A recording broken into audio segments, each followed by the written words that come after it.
मसीह की, मैं पास्टर अमित चौहान और आज हम पढ़ेंगे निर्गमन 40 अध्याय और उम्मीद करता हूं कि आप लोग सब बहुत अच्छे से होंगे। बेसिकली आज क्या हुआ कि आज हमारा इंटरनेट नहीं चल रहा है एयरटेल का, और हमने कंप्लेन की, इंजीनियर आए थे लेकिन वो ठीक नहीं कर पाए और उन्होंने समय दिया है कि शायद कल सुबह तक हमारा इंटरनेट ठीक हो पाएगा।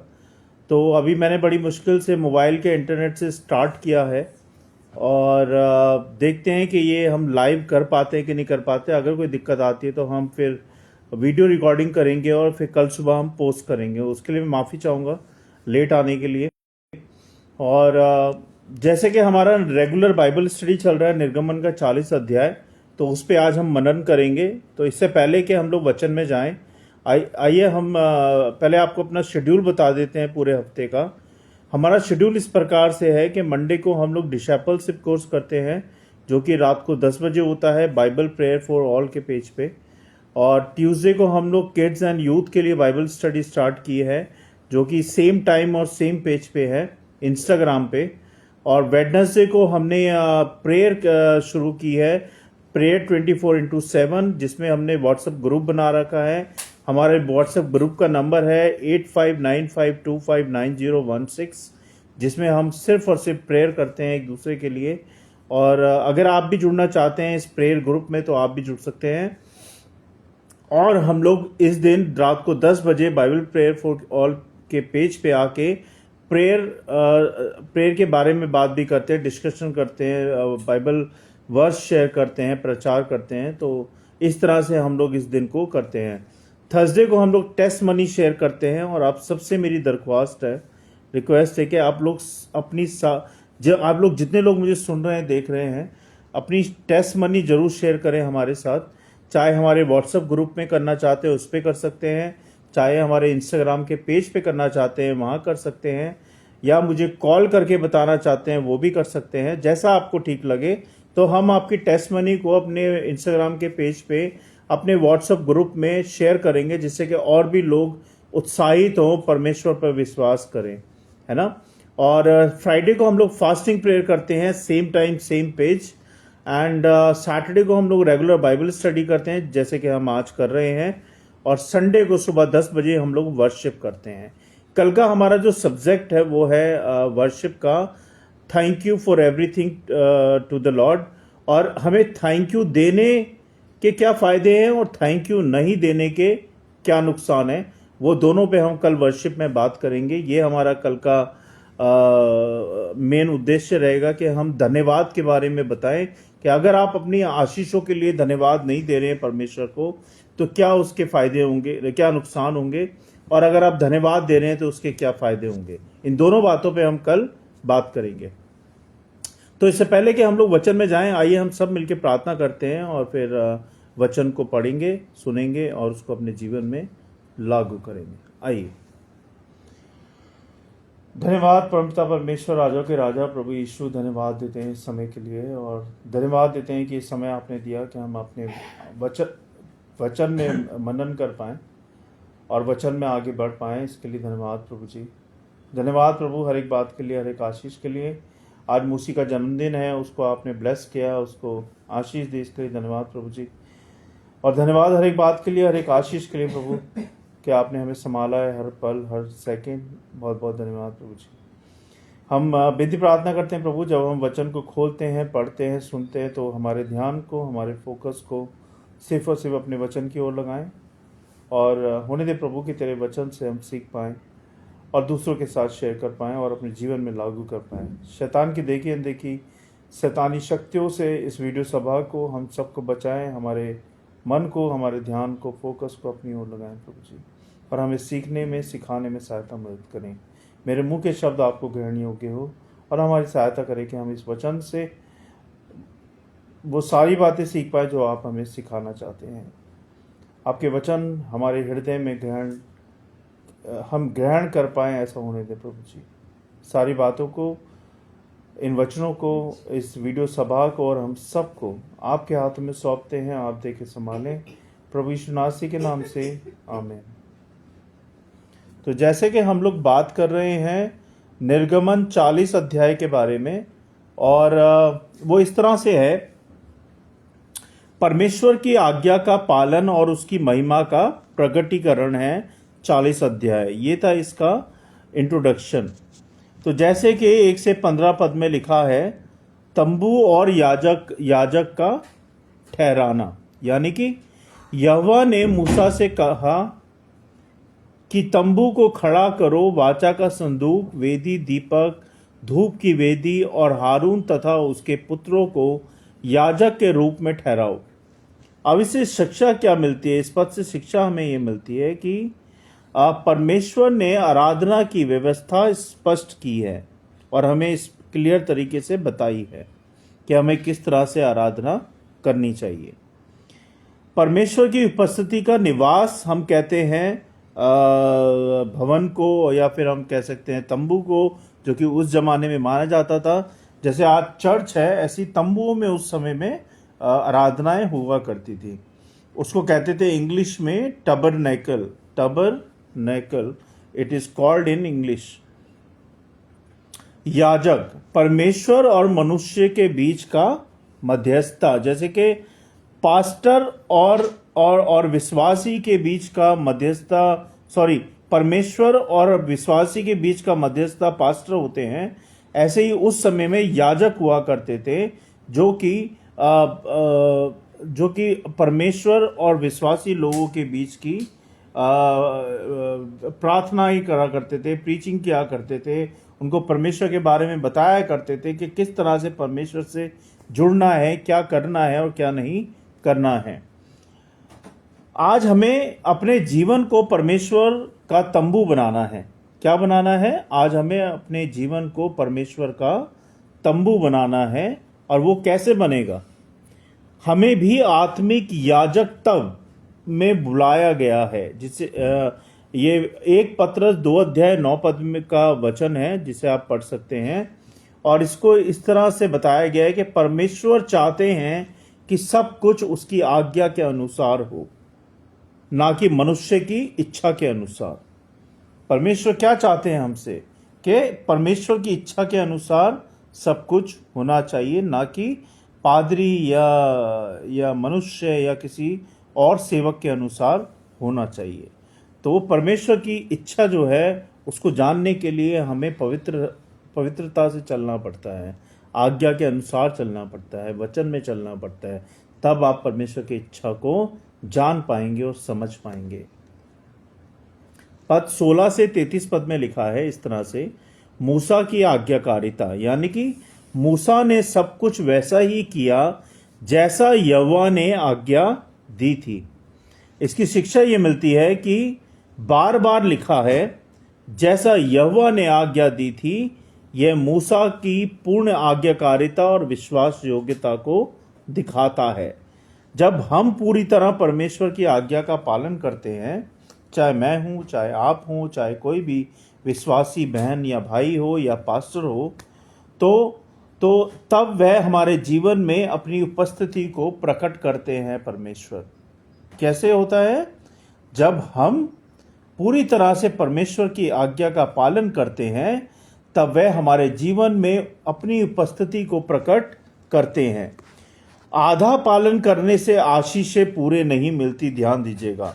आप सोचोगे परमेश्वर की आज्ञा तो मैंने सुनी, लेकिन मैं आज ना उसको आधा ही पालन करूंगा, क्योंकि आधे दिन मुझे पिक्चर देखने जाना है, या आधे दिन मुझे टीवी देखना है, या आधे दिन मुझे यार दोस्तों के साथ जाना है, या आधे दिन यार मुझे नींद आ रही है, मैं नहीं कर सकता। ये नहीं चलेगा। अगर आप अगर आप आज्ञा का आधा पालन कर रहे हो, तो आपको आशीषें भी आधी ही मिलेंगी, पूरी आशीषें नहीं मिलेंगी।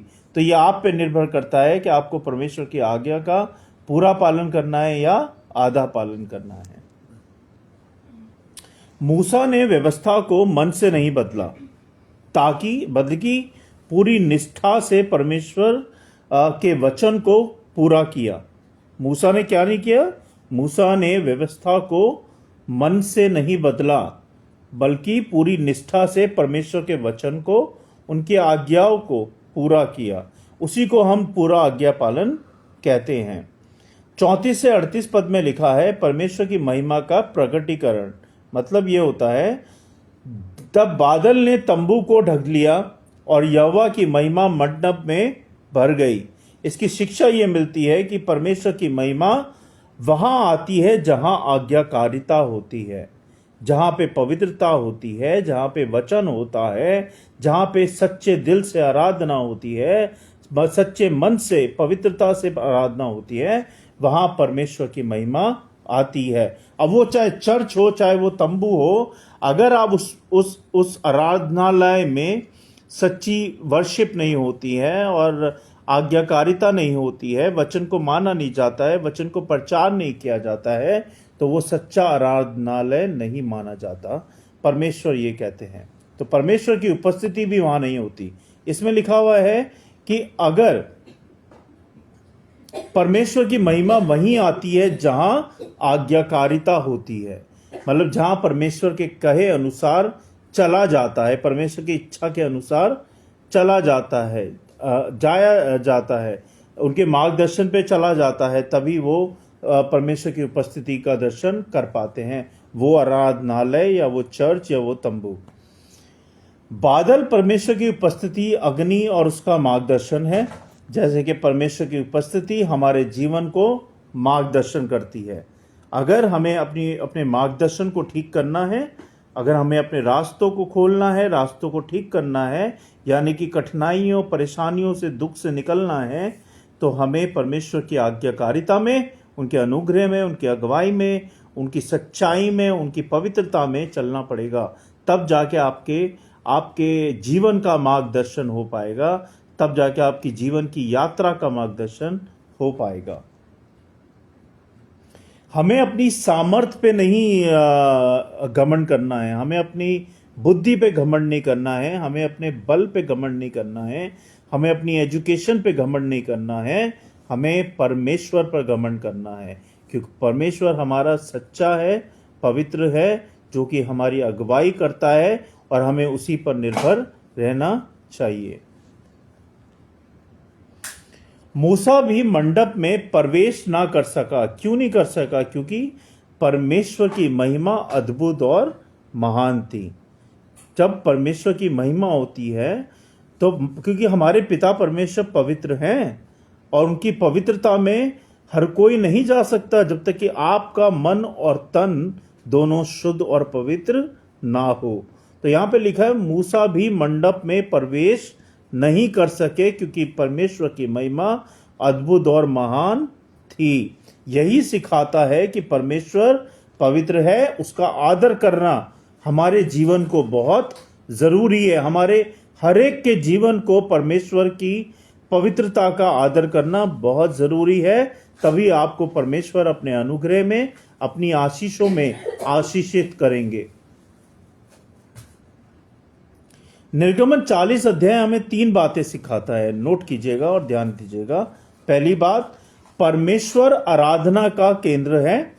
दूसरी बात, उसकी आज्ञा का पालन करना और उसकी महिमा को उसकी आज्ञा का पालन करने से उसकी महिमा प्रकट होती है। दूसरी बात हो गई। और तीसरी बात, उसकी उपस्थिति से जीवन का मार्गदर्शन का स्रोत खुलता है, यानी कि मार्गदर्शन होता है आपके जीवन का। ये 3 बातें बहुत जरूरी है आपके और मेरे जीवन के लिए।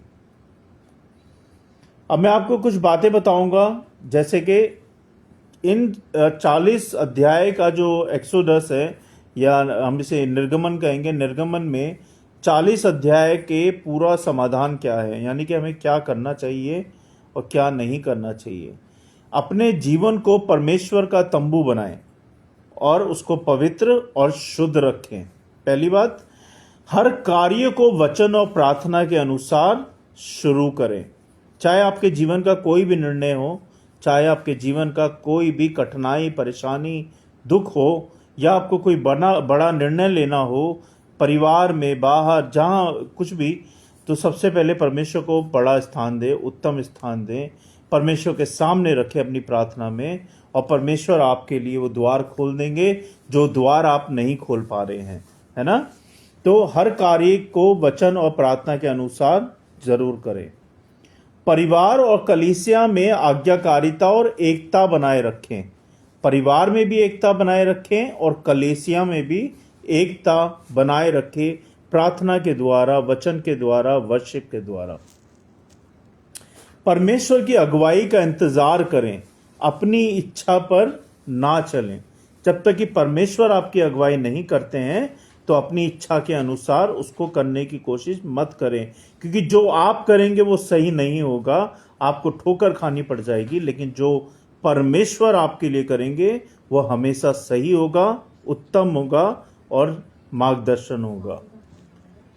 आखिरी बात, याद रखें, जहां परमेश्वर की आज्ञा का पालन है वहां उसकी महिमा उतरती है। जहां परमेश्वर की आज्ञा का पालन है वहां उसकी महिमा उतरती है। निर्गमन 40 हमें सिखाता है कि परमेश्वर की उपस्थिति ही हमारी सबसे बड़ी आशीष है। अगर परमेश्वर आपके जीवन में उपस्थित हैं, आपके जीवन में है, तो वो सबसे बड़ी आशीष आपके जीवन में है। और वह उपस्थिति आज्ञाकारिता और पवित्रता से मिलती है। आपने ये नहीं कि वचन पढ़ा, चर्च गए और घर में बैठ गए और आपने परमेश्वर की किसी भी आज्ञा को नहीं माना, उसको इग्नोर कर दिया, तो परमेश्वर आपको कभी आशीषित नहीं करेंगे। आपने वचन सुन के उसको आज्ञा पालन भी करना है, अपने जीवन में, अपने जीवन से उसको लागू भी करना है और उस पर चलना है, तभी आपको वो परमेश्वर की आशीषें मिलेंगी। तो ये था आज का वचन, निर्गमन 40 अध्याय, जिसके बारे में आज हम बात कर रहे थे। और जैसे कि हम हमेशा अपने वचन के बाद पोयम बताते हैं परमेश्वर के लिए, तो वो पोयम हमने तैयार की है और वो इस तरह से है, छोटी सी पोयम है ये इस तरह से है। यूहन्ना 8 अध्याय 12 पद है ये, और इसको कहते हैं, संसार का प्रकाश तेरे संग अंधेरा मिट जाता है, हर कदम उजाले में चल पाता है, तेरे बिना सब जीरो है, शून्य है, तेरे संग जीवन पूरा हमारा होता है। प्रभु यीशु मसीह की जय। और ये था हमारी छोटी सी पोयम। और एक आपको सच्ची कहानी सुनाना चाहता हूँ, सच्ची गवाही है ये और आपको अच्छी लगेगी। एक अफ्रीका का गांव था जिसमें आराधना होती थी। कुछ वर्ष पहले अफ्रीका के एक छोटे गांव में मसीही विश्वासियों का एक समूह साधारण मिट्टी के घर में हर रविवार को इकट्ठा होकर आराधना किया करते थे। और उस गांव में बिजली नहीं था, कोई और यंत्र नहीं था, पंखा नहीं था, कोई कूलर नहीं था, कोई एसी नहीं था, और कुछ भी नहीं था। मतलब बिना बिजली के, बिना किसी यंत्र के वो आराधना किया करते थे। ना कोई विशेष गायक मंडली होती थी, ना क्या कहते हैं, आरामदायक कोई कुर्सियां हुआ करती थी। केवल लकड़ी की बेंचें, मिट्टी की दीवारें और टीन की छत हुआ करती थी। लेकिन हर रविवार को जब वो लोग आराधना करने आते थे, वे अपने पूरे मन से उसको गाते थे। कोई ताली बजाता था, कोई हाथ उठाकर धन्यवाद करता था, कोई आंसुओं में झुककर प्रार्थना किया करता था।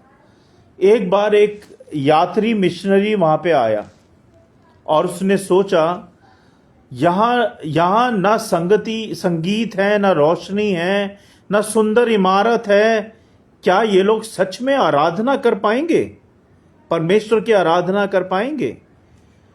लेकिन जब उसने उन विश्वासियों को दिल से गाते और परमेश्वर को धन्यवाद करते देखा, तो उसके आंसू बहने लगे। वो रोने लगा यात्री, उनके विश्वास को देख के, उनकी आराधना को देख के, उनके वर्शिप को देख के। और उसने कहा कि आज मैंने समझा कि सच्ची आराधना जो होती है, कोई अच्छी इमारत से नहीं होती, या अच्छी ध्वनि से नहीं होती, या अच्छी सजावट से नहीं होती, बल्कि आत्मा और सच्चाई से होती है सच्ची आराधना। और इसकी शिक्षा ये होती है भाइयों और बहनों कि आराधना बाहरी साधनों से नहीं होती, दिल की सच्चाई से होती है। चाहे आप वो चर्च में करो, चाहे वो आप ऑनलाइन करो, चाहे आप रोड पे करो, लेकिन वो दिल की सच्चाई से आराधना निकलनी चाहिए। आराधना ये नहीं कहती कि आपको सिर्फ चर्च में करनी है या फिर आपको किसी पास्टर के अगुवाई में करनी है। नहीं, आराधना आपके दिल से आनी चाहिए, सच्चाई से आनी चाहिए। चाहे आप कहीं भी हो, अपने घर में हो, घर के बाहर हो, ऑफिस में हो या चर्च में हो, आराधना दिल से, आत्मा से आनी चाहिए। वही सच्ची आराधना होती है। परमेश्वर को वही आराधना अच्छी लगती है जहां आत्मा और सत्य होता है, जहां आत्मा और सत्य होता है। और इसकी सीख यह है मेरे प्रियो, हमारे पास चाहे कितना भी साधन हो या ना हो, अगर दिल से परमेश्वर की आराधना करते हो तो उसको पुनः रूप से परमेश्वर एक्सेप्टेड करते हैं, पसंद करते हैं। हमें आराधना को केवल रविवार का कार्य नहीं बल्कि जीवन का हिस्सा बनाना चाहिए। ध्यान दीजिएगा, हमें आराधना को रविवार को नहीं करनी, बस हमें ये हमारे जीवन से आराधना निकलनी चाहिए। हर समय, हर पल, हर सेकंड वही सच्ची आराधना मानी जाती है। आराधना एक स्थान की मोहताज नहीं है या इमारत की मोहताज नहीं है या किसी संगीत या साधनों पर निर्भर नहीं करती। आराधना दिल से और आत्मा से निकलनी चाहिए, वही सच्ची आराधना होती है। और सच्ची आराधना वह है जब हम परमेश्वर को पूरे हृदय से धन्यवाद देते हैं और उसके सामने विनम्र होते हैं, उसकी आज्ञाओं को मानते हैं, वही सच्ची आराधना होती है। अब मैं आपको 3-4 पहलू बताऊंगा जो कि आपको अपने जीवन में करने चाहिए। घर में और अपने ऑफिस पर, अकेले या सभा में, हर जगह आराधना करें। चाहे आप कहीं भी हो, कोई टाइम या समय नहीं है परमेश्वर से आराधना करने का। जब आपका मन करे परमेश्वर से, पिता से बात करने का, जुड़ने का, उनके साथ अपने संबंध को मजबूत करने का, तो परमेश्वर की आराधना करें। चाहे आप घर में हो, चाहे फैमिली में हो, 5 मिनट, 10 मिनट, 15 मिनट निकालें और जरूर आराधना करें परमेश्वर पिता की, है ना। ऑफिस में हैं तो आप अकेले बैठ के भी आराधना कर सकते हैं, ऐसी कोई बात नहीं है। मन ही मन आप आराधना कर सकते हैं, तो आपको कोई बंदिश नहीं है। कहीं भी बैठ के, कहीं भी चलते फिरते आप आराधना कर सकते हैं। धन्यवाद का जीवन जिए और शिकायत नहीं करें, क्योंकि जो परमेश्वर ने हमें दिया है उसमें खुश रहें और परमेश्वर आपको बहुताई से और भी देगा। शिकायतें मत करें कि मेरे पास घर नहीं है, मेरे पास गाड़ी नहीं है, मेरे पास फ्रिज नहीं है, मेरे पास टीवी नहीं है। मांगना चाहिए परमेश्वर से, क्योंकि वो देने वाले हैं, लेकिन हर वक्त शिकायत मत करें, क्योंकि परमेश्वर आपके मन को, आपकी ज़रूरतों को वो जानते हैं कि आपकी क्या ज़रूरतें हैं, और वो अपने समय अनुसार आपको, आपके परिवार को, आपके बच्चों को जरूर देंगे, अगर आपका मन और हृदय सच्चा है। और ऐसा नहीं है कि परमेश्वर पिता आपके लिए रास्ते नहीं खोलेंगे, वो रास्ते भी खोलेंगे आपके इनकम सोर्सेज के, और आपकी इनकम में और आशीष बरकत देंगे, लेकिन आपको सच्चे और ईमानदार रहना है।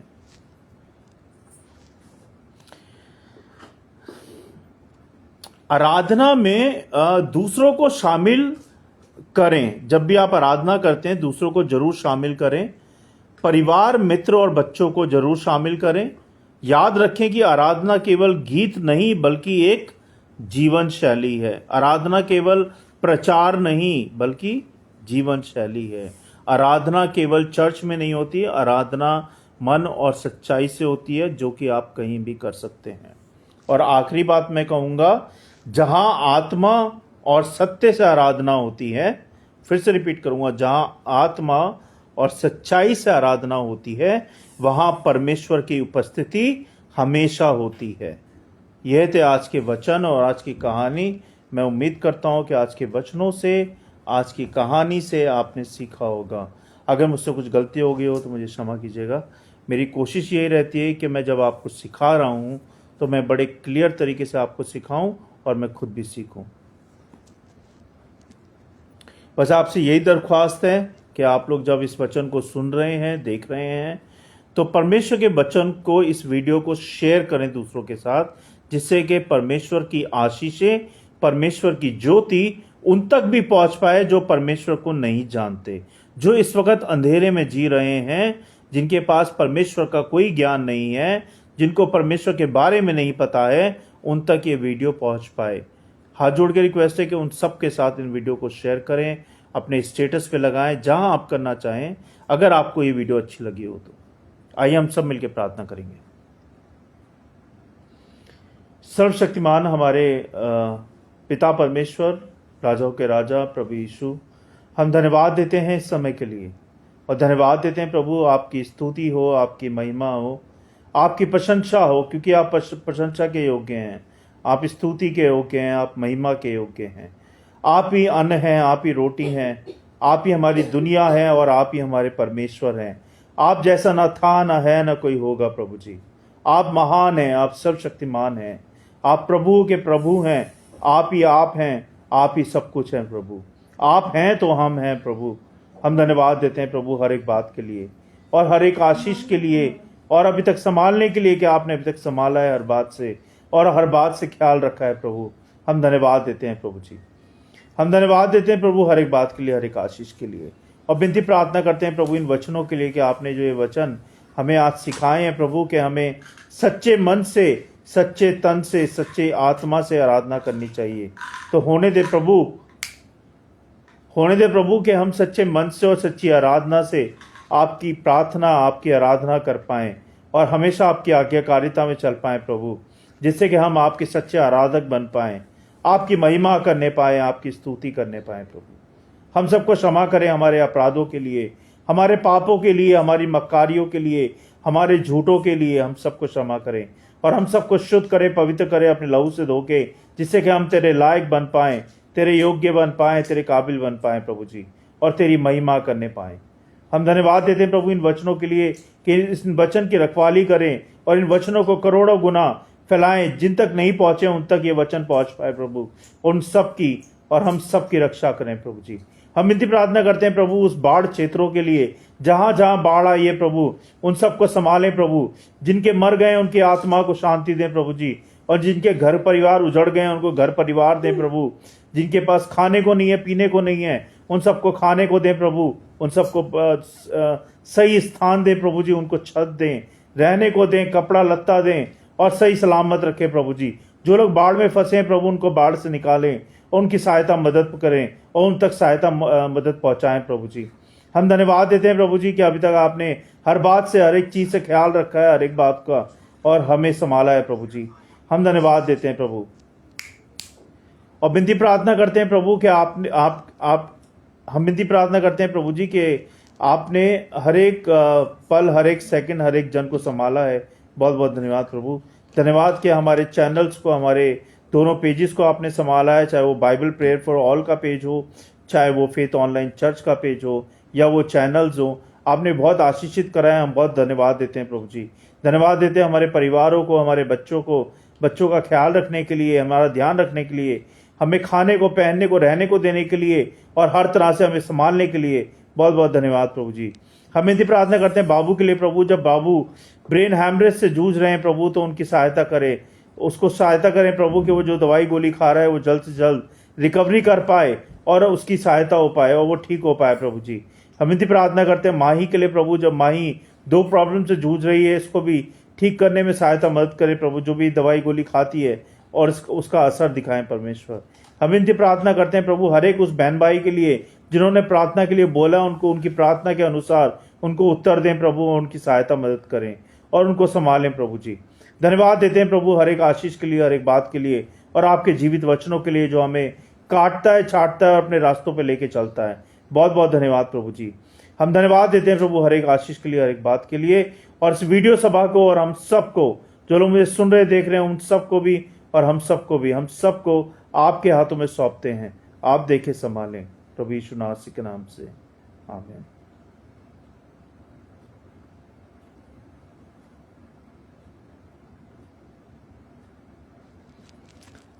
तो आप सबका धन्यवाद हो, thank you so much.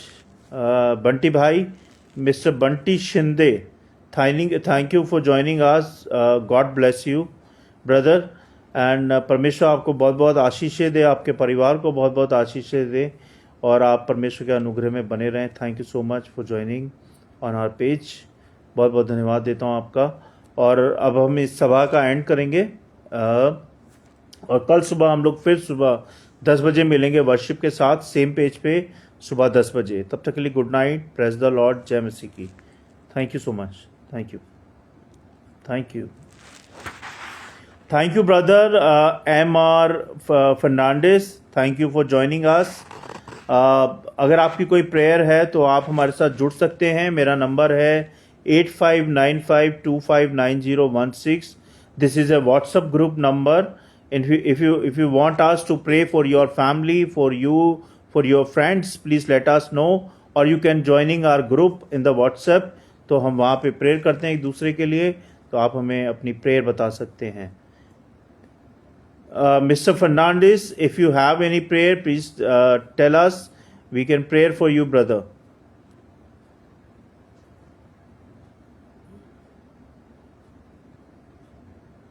Okay, कोई बात नहीं।